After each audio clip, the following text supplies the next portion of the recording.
So like, what would we say to the version you said 5 years ago version of ourselves? Mm-hmm. Like one piece of advice. We only have one piece of advice to that person. And so for me, I'm trying to think about who that was. So like I would have been 25. Mm-hmm. And so trying to even remember what I was doing at that point in time. I was probably, because that would have been, it's 2025. So it would have been 2020. It was COVID.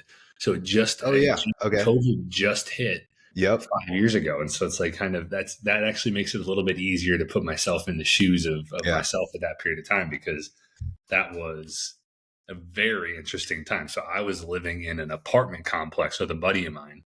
Mm. And, I had moved out of my parents' place because it was only like a year or so after being done with baseball for Okay. me. And so that's kind of setting the stage of who this version of me was. We drank a lot. Like COVID was a tough period of time. I remember that this period of time was, I think it was right before things closed down in Minnesota. And so I had just started a new job probably right around this period of time. It was in an area that I didn't know anything about. So I was going to have to get fully trained in. A week into it, they said you have to, they close everything down. So we had to go work from home. And I was on like Zoom calls and stuff. And this was like an in-office job, like most were at that point in time. And so I just remember it was almost like there's such a little amount of things to do, and like gyms were closed and things were closed. So it was like, how long into the week can we get before we start to drink?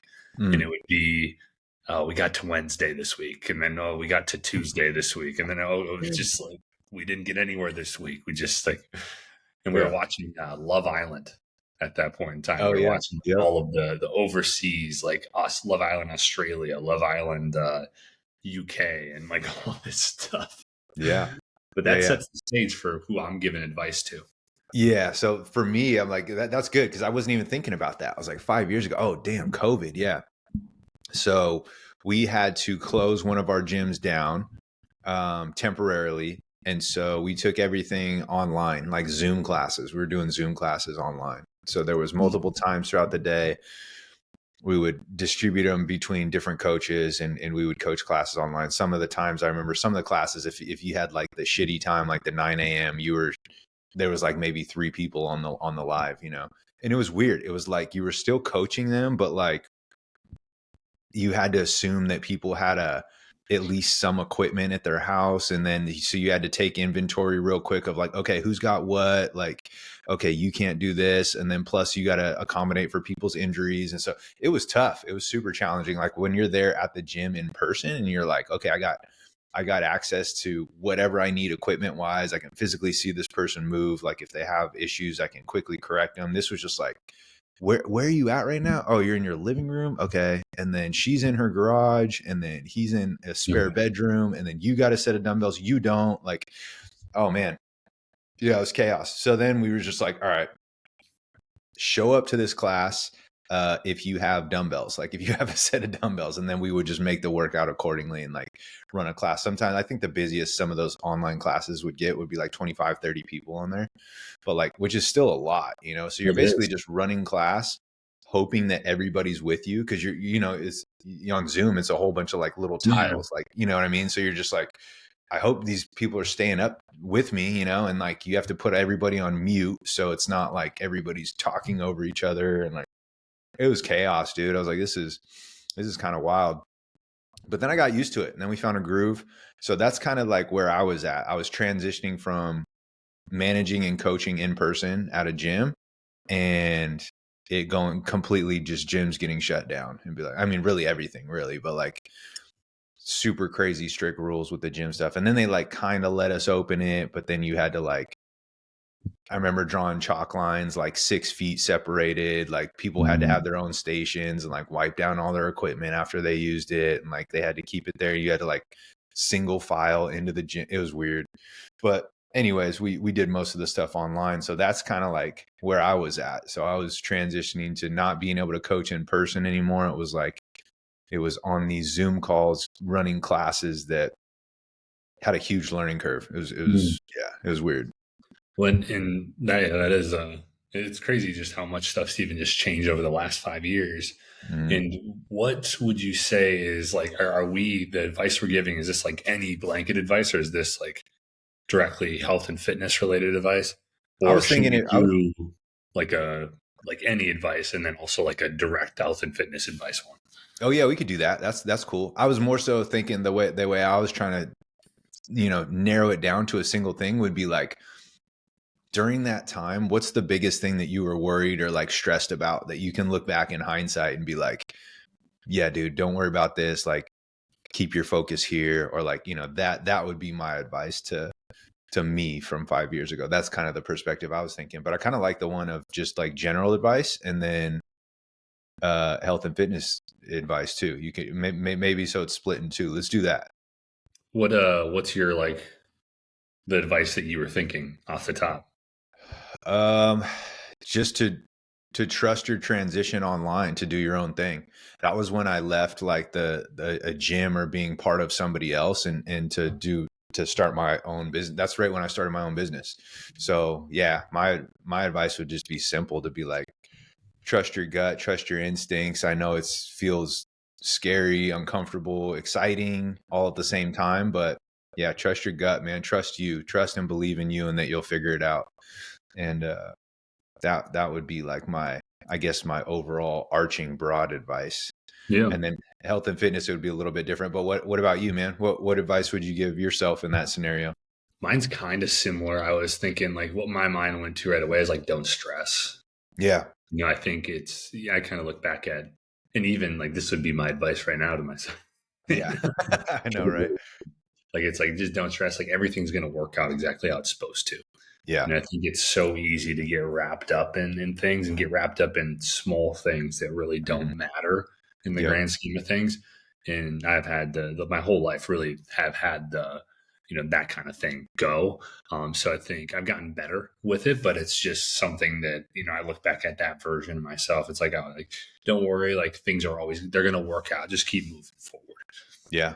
Yeah, totally. And it's easy to say, like, looking back in hindsight, it's different to feel it in the moment, right? And you're like, oh man, I know I should probably do that, but I got to worry about all these different things. So it's hard for me to actually implement that. Like, so yeah, I mean, just being able to like trust that it's all going to work out, and trust that things are going to smooth themselves out, and the stars will align for you, even though you can't see it right now. That's like great advice. Uh, hard to believe and hard to trust. And it's funny. It's like you brought that up too. It's like, that'd probably be my advice to me right now too. Yeah. It'd be like, dude, it's all good. Like the stuff you're worried about, the stuff, it all smooths itself out, Yeah. and eventually it does. Oh, We yeah. just want it to be on our time. I think that's why we stress ourselves out, right? Like, we want to know right now, right away. And of course, things don't work that way. And so we're like, oh man, here goes that unknown, and here comes that stress again. And we build this huge anxiety. So it's kind of crazy. No, it is. It's wild. And it is like, I think that's just good advice for really anybody, because when we're wrapped up we're so focused on ourselves a lot of time when we're like in the midst of stuff, Hmm. and we're so focused on like all of the negative things that happen when there's so many positive things that Yeah. generally are happening too. But it's just they outweigh in our minds the positives. Yeah. But what do you think on the health and fitness side of things? Mm. What That's a is good your one too. what was set the stage there? Like, what were you doing? Do you remember what you were Oh yeah. doing at Yeah. that So point I in was, time? I was competing in CrossFit. So I was die hard.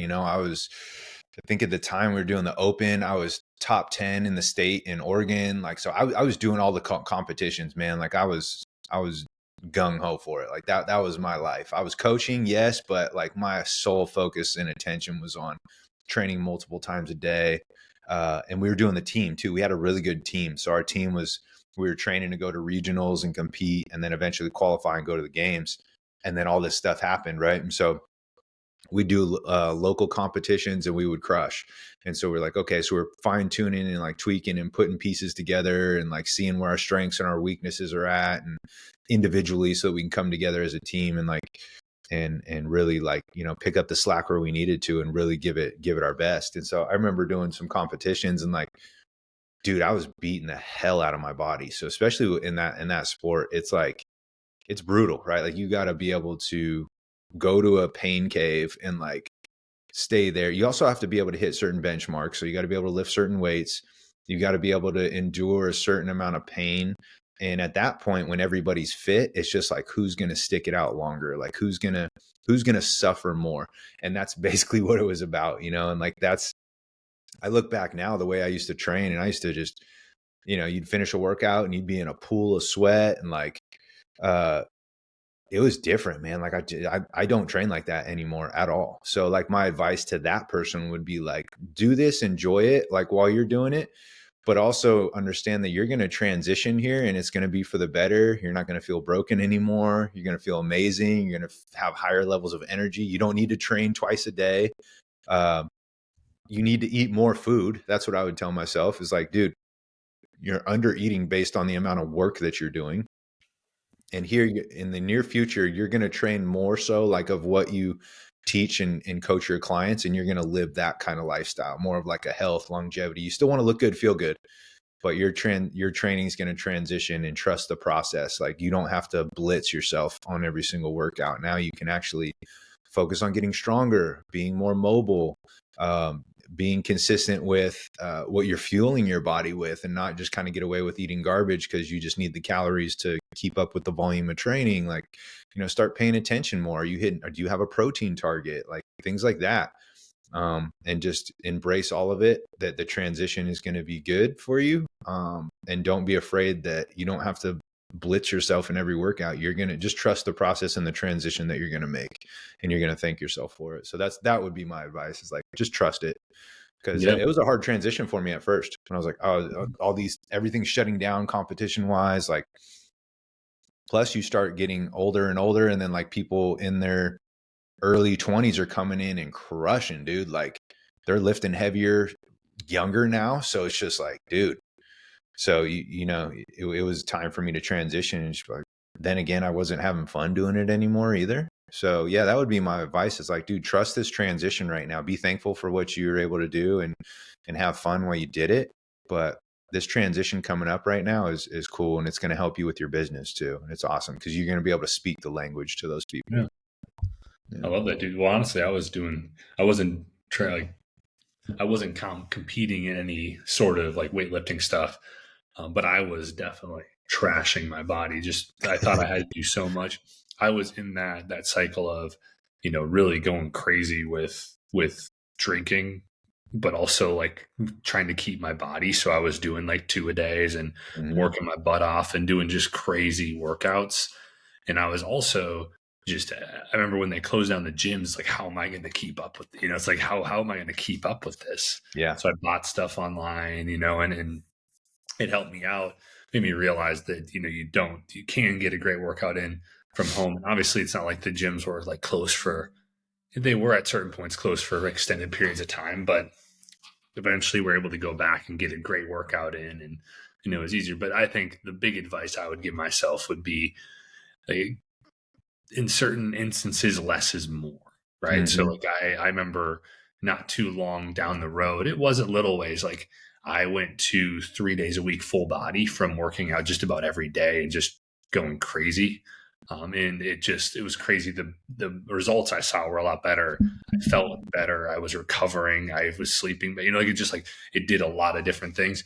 And also kind of on the same thing as you, like I wasn't eating as nearly as much as I needed to fuel my body, right? A lot of calories were coming from not great sources. Like when, you know, if, because I would eat, you know, I'd eat and drink tons during the weekend, or like Thursday through Saturday, Sunday. And then during the week, it was like restriction, restriction, Mhm. restriction, but also that the activity was way up. So I was just running myself into the ground. So I think, you know, I guess less is more is the advice I'd give to myself.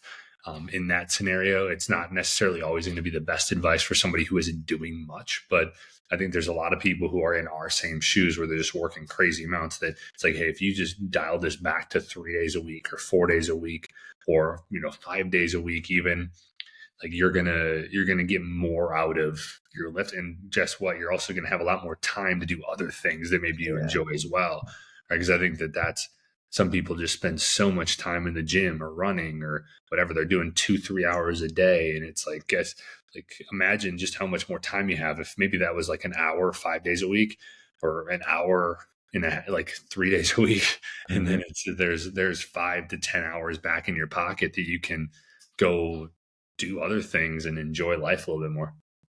Yeah, absolutely. I think it's great advice. Again, that's advice that we could take right now, so it's kind of cool. Even it's the same advice that we would give ourselves, 5 years ago is the same advice. Like, dang, that's solid advice. I should listen to that today too. So it's cool to see that no matter what, even though there's been time separating where we're at now, I think the advice still remains tried and true, despite we're in a completely different spot than we were 5 years ago. But I think the advice still holds strong, which is pretty cool. So yeah, man. Anything else you want to wrap up here? I got nothing, man. Yeah, cool. So hopefully this was able to help some of you guys out there who are listening to it. And hopefully you put yourself in that perspective and say, hey, where was I at during we use the 5 year time frame right now, is where was I at during COVID? And think about what sort of advice would you give to yourself during COVID, and would it be the same advice you would listen to today? Maybe you need to continue to keep listening to it, right? So Yeah. yeah. And if it was helpful, it was beneficial, all we ask is you share it with a friend, a family member, and introduce them to the Coffee with Dudes pod. And we will catch you guys on the next one. Peace.